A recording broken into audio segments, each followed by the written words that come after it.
도덕법은 의인만이 아니라 악인에게도, 즉 모든 사람을 영원히 그 법에 순종하도록 구속한다. 그 법 안에 포함된 내용과 관련해서뿐만 아니라 그 법을 주신 창조주 하나님의 권위로 인해 모든 사람이 순종해야만 하는 것이다. 그리스도는 복음 안에서 이 순종의 의무를 어떤 식으로도 폐하지 않으시고 오히려 더욱더 강하게 하신다. 19장 율법에 대해서 5항은요. 하나님의 법의 고유한 구속력을 보여줍니다. 하나님의 법은 의인뿐만 아니라 악인에게도, 신자뿐만 아니라 비신자에게도 모두 그 구속력을 가지고 있다라는 것입니다. 왜냐하면 법을 만드신 하나님께서 모든 보편적인 법을 만물에게 제시하시기 때문이시죠. 그래서 그 법의 내용뿐만 아니라 법을 주신 창조주 하나님의 권위 때문에 모든 사람이 순종해만 한다는 것입니다. 이 권위에 대해서 우리가 참으로 많이 간과하고 있어요. 법의 제정자이신 하나님께, 그리고 그분이 만드신 법에 우리가 순종하는 것이 당연합니다. 예수님은 이러한 순종의 의무를 조금도 폐하지 않으셨습니다. 그러니까 신자에게 더 이상 율법은요, 이것을 행하면 살리라 라고 겁주는 어떤 구속력 있는 쇠사슬이 아니라 기쁘게 순종하는 우리의 행동 원칙이 되는 것이죠.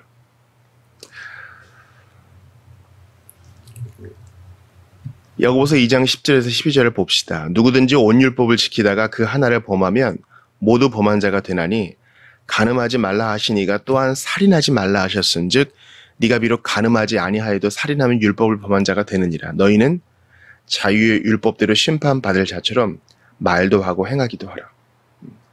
자유의 율법. 신자는 마땅히 율법 지키는 자가 되어야 합니다. 목사님 무슨 율법주의자처럼 말씀하세요. 아니요, 우리는 법 위에 있는 자가 아니에요. 하나님이 정하신 행동 규칙 안에서 율법을 즐거워하며 그리스도를 순종함으로 살아갑니다. 간음하지 말라, 또 도둑질하지 말라. 하나님이 이 법을 창조하셨고 이 법의 권위자세요. 그러므로 우리가 신자건 비신자건 주님이 명하신 이 법을 순종해야 됩니다. 누구도 법 위에서 초법적인 존재로 살 수가 없어요.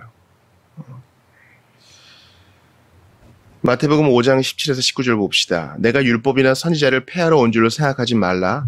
폐하러 온 것이 아니요 완전하게 하려 함이라. 진실로 너희에게 이르노니 천지가 없어지기 전에는 율법의 1.1획도 결코 없어지지 아니하고 다 이루리라. 그러므로 누구든지 이 계명 중에 지극히 작은 것 하나라도 버리고 또 그같이 사람을 가르치는 자는 천국에서 지극히 작다 일컬음을 받을 것이요 누구든지 이를 행하며 가르치는 자는 천국에서 크다 일컬음을 받으리라. 아멘.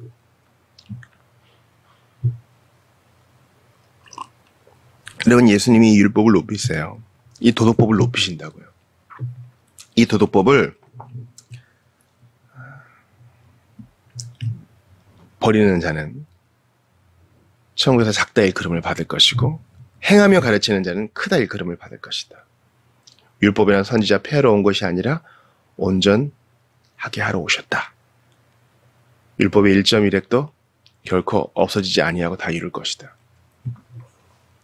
이건 의식법 얘기하는 거 아니에요. 관습법 얘기하는 거 아닙니다. 사랑하라. 상대의 재산과 상대의 몸과 상대의 권리를 소중히 하라. 원수를 품으라. 친절을 베풀라. 10계명에 요약된 이 도덕법의 계명들은요, 하나도 없어지지 않습니다. 그러므로 우리 복음주의 그리스도인들이 상당히 이 부분에 있어서 취약한데 우리 다시 여기로 돌아가야 돼요. 마치 예수님을 영접하고 나는 중생했네 하면 초보적 존재가 되는 것처럼 사과도 필요 없고 배상도 필요 없고 참여도 필요 없는 사람처럼 무슨 만능 티켓, 만능 알약을 하나 얻은 것처럼 그렇게 행사해서는 안 되는 것입니다. 밀양을 보세요. 그 죄수가 들은 복음은 반쪽 복음이에요. 온전하지 않으니까 가짜 복음이라고도 할 수 있죠.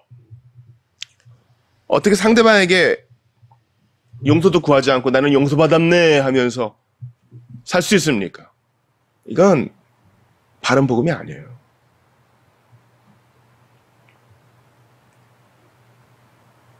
세례 요한도 그런 복음을 전하지 않았습니다. 가난한 마음으로 일생 회개하는 마음으로 사십시오. 상대가 용서 안 하면 어떨 거예요? 한평생 용서를 구하는 마음으로 사십시오. 용서를 하려고 찾아갔는데 나 당신 보기 싫습니다. 이러면 어떡할 겁니까? 가슴 아픈 일이죠. 그 마음을 안고 사는 거예요. 하나님은 용서하셨죠. 그러나 상흔은 남는 거예요. 이 상흔은 우리에게 주시는 권면과 경계의 사인으로 봐야 됩니다. 다윗 보세요. 용서받았죠. 그러나 아이를 잃어버린 마음. 이건 생채기로 남을 거 아니에요. 바세바한테 일생 사죄하며 지내야 될 거 아니겠습니까? 아이를 잃은 엄마의 마음은 또 얼마나 아프겠어요. 상흔은 남는다는 거죠. 기억하세요. 예수 믿고 구원받았다고 해서 초법적 존재가 되는 게 아닙니다. 오히려 더 주님은 도덕법을 잘 지켜 행하는, 법을 잘 지켜 행하는, 말씀을 잘 지켜 행하는 자가 되기를 원하세요. 이 말씀을 지킨다는 것이 도덕법을 지켜 행한다는 거예요. 우리가 어느 순간 대단히 초월적이고 둥구스름한 대충 넘어가는 그리스도인이 되는 경향이 있는데 그렇지 않습니다. 그러니까 신자가 오히려 더 나라가 신자를 구속하지 않는 한, 양심의 자유를 뺏지 않는 한 더 국가에 충성스러운 사람이 되는 것이고 정부를 위해 축복하는 사람이 되며 법 잘 지키고 세금 잘 내고 준법하는 사람이 되어야 하는 것입니다. 로마서 3장 31절 보세요. 그런즉 우리가 믿음으로 말미암아 율법을 파기하느냐? 그럴 수 없느니라. 도리어 율법을 굳게 세우느니라. 맞아요. 어떤 분은요. 예배 때 10계명 읽는 것도 어색해 하시는 분이 있어요. 그렇지 않죠. 내 남종과 여종. 우리가 다 종을 가지자는 뜻이 아니죠. 탐내지 말라. 그리스도로 인해 만족하라. 이거잖아요. 오히려 굳게 세웁니다. 그리스도는 복음 안에서 이 순종의 의무를 어떤 식으로도 폐하시지 않으시고 오히려 더 강하게 하십니다. 기억하세요. 아주 극단적으로 얘기하면 예수 믿는 사람들은 법 잘 지키는 사람이에요. 구체적으로 말하면 그리스도인은 도덕법을 존중하는 자예요. 기쁘고 자유롭게 하나님이 주신 이 행동 원칙을 따르는 자입니다. 어떻게 마음이 생길 때만 순종할 수 있어요? 그럴 수 없습니다. 교회가 눈부시게 지난 세기 동안 발전했다고 해도 실제로 이 추태를 보세요. 언론에서 문매를 맞는 사람들 대부분 기독교인 아닙니까? 예수 믿네 하면서 오히려 더 악을 저질러요. 가정을 붕괴시키고 세금 안 내고 돈 띄어먹고 남을 협박하고 세상 사람들과 다를 게 하나도 없어요. 이거는 목사 잘못입니다. 강단의 잘못이에요. 제대로 안 가르친 거예요.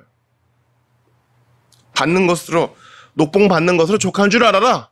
이게 복음 받은 자의 태도 아니에요? 안 가르친 거예요. 기억하세요. 예수 믿는 자도 10계명 안에 있습니다. 도덕법은 그 1.1획도 없어지지 않아요. 6항을 보겠습니다. 비록 참된 신자들은 행위 언약으로서의 법의 지배 아래 있지도 않고 그 법으로 인해 의롭다함을 받거나 정죄받는 것은 아닐지라도 법은 다른 사람들에게야 마찬가지로 신자들에게도 크게 유익한 것이다. 삶의 규범으로서의 법은 하나님의 뜻과 그들의 의무에 대해 알게 하고 그것에 따라 행하도록 그들을 지도하고 붙잡아준다. 또한 그들의 본성과 마음과 삶에서 죄로 가득한 오염들을 발견하게 하고 이로써 그들은 자신들을 살핌으로 죄를 더 크게 확신하게 되고 죄로 인해 더 겸손하게 되고 자기 죄에 대해 더 미워하기까지 이르게 된다. 또한 그들에게 그리스도와 그분의 순종의 완벽함이 필수적이라는 더 분명한 시각을 갖게 한다. 마찬가지로 법이 죄를 금하고 있기 때문에 거듭난 사람들에게 법은 자신의 부패를 억제하는 데 유익하다. 그리고 비록 그들의 법과 저주와 누그러뜨림 없는 엄격함으로부터 해방되었다 할지라도 법의 경고들은 그들의 죄로 마땅히 받아야 할 대가와 이 생에서 그들이 그 죄들로 받게 될 고통들이 무엇인지를 보여주는 데 유익하다. 마찬가지로 이 법의 약속들은 비록 행위 언약으로서의 법이 그들에게 요구하는 것은 아니지만 순종에 대한 하나님의 칭찬과 그들이 그 법을 이행함으로 기대하는 모든 복들을 그들에게 보여준다. 그래서 이 법이 선을 행하도록 힘을 주고 악을 삼가도록 하기 때문에 사람이 선을 행하고 악을 삼가는 것은 그가 은혜의 지배가 아니라 율법의 지배 아래 있다는 그 어떤 증거도 아니다. 그리스도인을 위한 하나님의 법의 특별한 기능들입니다. 좋죠. 루더파는요, 율법의 이 거울로서의 기능을 너무 많이 강조했어요. 율법을 통해서는 죄를 깨닫게 된다. 그러나 이제 칼빈 이후의 이제 개혁자들은 아니다. 신자들에게, 거듭난 성도에게 행동 규칙으로서, 여기 보니까 삶의 규범으로서의 율법의 기능에 대해서를 또 강조했습니다. 맞아요. 그리스도를 믿은 다음에도 우리는 신구약 성경을 보면서 여전히 삶의 원리들을 봤죠. 그렇구나. 로마서 6장 14절 봅시다. 죄가 너희를 주장하지 못하리니 이는 너희가 법 아래 있지 아니하고 은혜 아래에 있습니다. 6항이 제일 끝에 나와 있죠. 그는 은혜의 지배가 아니라 율법의 지배 아래에 있다는 그 어떤 증거도 아니다. 우리는 은혜의 지배를 받습니다. 은혜의 지배를 받는 자는 도덕법을 지켜 행해요. 간단한 도식입니다. 갈라디아서 2장 16절 봅시다. 사람이 의롭게 되는 것은 율법의 행위로 말미암음이 아니요 오직 예수 그리스도를 믿음으로 말미암는 줄 알므로 우리도 그리스도 예수를 믿나니 이는 우리가 율법의 행위로서가 아니고 그리스도를 믿음으로써 의롭다함을 얻으려 함이라. 율법의 행위로서는 의롭다함을 얻을 육체가 없느니라. 율법이 나쁜 게 아니에요. 문제는 율법을 온전히 지켜 행할 수 없는 우리에게 있는 것이죠. 우리는 율법을 행함으로 구원받는 게 아니라 구원받았기 때문에 도덕법을 기쁘게 지켜 행하는 것입니다. 도덕법을 마땅히 지켜 행하는 것입니다. 착각하시면 안 돼요. 로마서 8장 1절 봅시다. 그러므로 이제 그리스도 예수 안에 있는 자에게는 결코 정죄함이 없나니. 자, 도덕법으로서의 율법을 잘 배우고 그것을 지켜 행하려고 하면요, 내가 얼마나 부족한지를 알게 돼요. 하고 싶은데 잘 안 되는 걸 알게 돼요.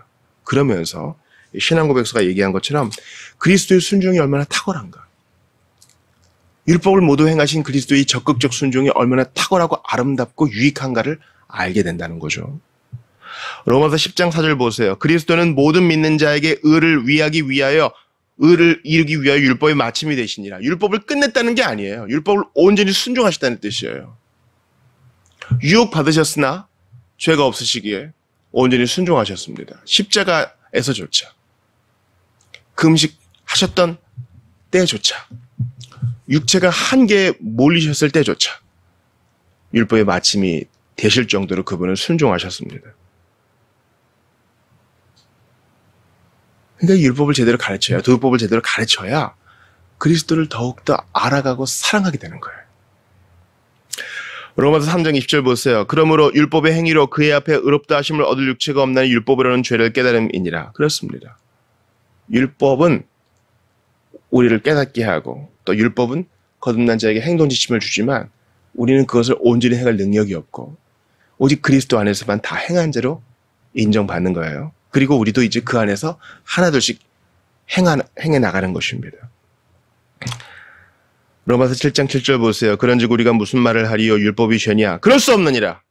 율법으로 말미암지 않고는 내가 죄를 알지 못하였으니 곧 율법이 탐내지 말라 하지 아니하였더라면 내가 탐심을 알지 못하였으리라. 율법은 죄가 아닙니다. 로마서 6장 12, 14절 보세요. 그러므로 너희는 죄가 너희 죽을 몸을 주비하지 못하게 하여 몸의 사역에 순종하지 말고 또한 너희 지체를 불의의 무기로 죄에게 내주지 말고 오직 너희 자신을 죽은 자 가운데서 다시 살아난 자 같이 하나님께 드리며 너희 지체를 의의 무기로 하나님께 드리라. 죄가 너희를 주장하지 못하리니 이는 너희가 법 아래에 있지 아니하고 은혜 아래에 있습니다. 우리는 은혜 아래에 있습니다. 아까 로마서 6장 14절 봤죠. I'm under the blood of the Lamb. 우리는 그 피 아래, 그 피 아래에 있습니다. 은혜 아래에 있습니다. 율법 아래에 있는 것이 아니에요. 그 피 아래에, 은혜의 지배 아래에 있기 때문에 은혜의 지배 속에서 기쁘게 율법을 준행해 나갑니다. 부족하죠. 온전하지 않죠. 그러나 그리스도의 온전한 순종 그 안에서 하나님께, 성부께 온전히 지켜 행한 자를 인정받으면서 우리도 실천하고 연습해 나가는 것입니다. 베드로전서 3장 8절에서 13절 보세요. 마지막으로 말하노니 너희가 다 마음을 같이하여 동정하며 형제 사랑하며 불쌍히 여기며 겸손하며 악을 악으로 욕을 욕으로 갚지 말고 도리어 복을 빌라. 이를 위하여 너희가 부르심 받았으니 이는 복을 이어받게 하려 하심이라.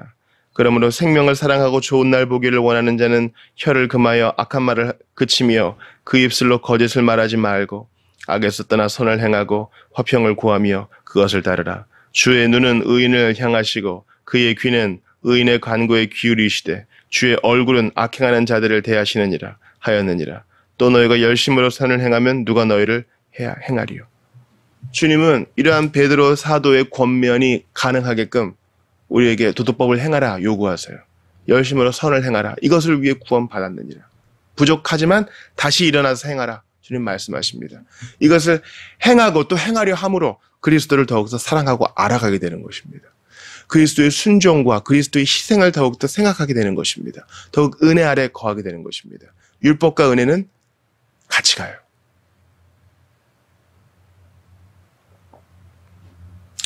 마지막으로 7항을 봅시다.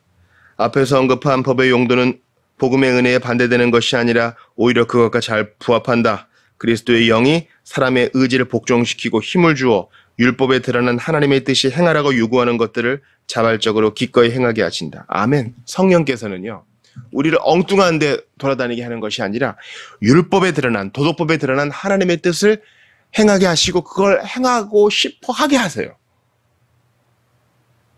저는요, 신앙생활 하면서